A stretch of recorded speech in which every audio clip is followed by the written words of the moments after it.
kulikuwa na amri ile inayotaka watu wasitembee usiku. Sasa nimekuwa napokea simu nyingi, mzee, Dar es Salaam amri imeshaondolewa na IGP, wewe kwenye mkoa wako vipi?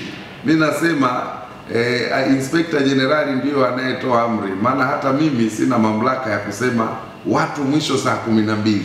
Ni lazima nimpigie yeye nimwambie bana, mkoa huu sasa hali ni mbaya, naomba utoe amri pia mkoa huu kiusalama watu watembee saa 12. Kwa hiyo mimi kama ninatoa maamuzi ya namna ile, yanakuwa ni kuwashauri wananchi kwamba kulingana na mimi ninavyoona kama mwenyekiti wa usalama hali si shwari, na washauri. Ndio maana statement zangu zote nilisema na washauri ikifika saa 12 kama huna jambo urudi wapi, lakini anayeshauriwa ana hiari ya kukubali au kukataa. Ila amri ikisema amri mwisho saa 12 hakuna hiari.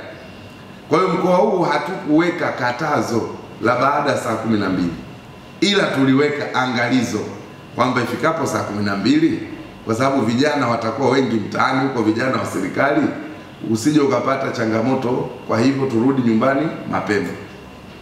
Sasa baada ya maelekezo ya Mheshimiwa Rais, kwa hiyo wananchi wawe huru kuendesha shughuli zao, isipokuwa tumekubaliana kwa sasa baa zote mwisho iwe saa 4 usiku. Halafu hali tunaendelea kufanya assessment, tutakapoona tumejiridhisha na wenyewe tutawarudishia muda wao ule ule wa saa 6 ya usiku.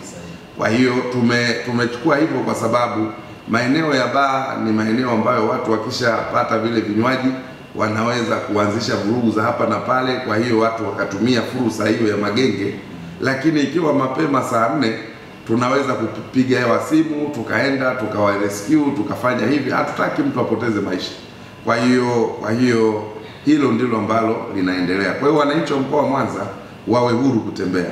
Usisahau kusubscribe, like na kubonyeza alama ya kengele. Asante.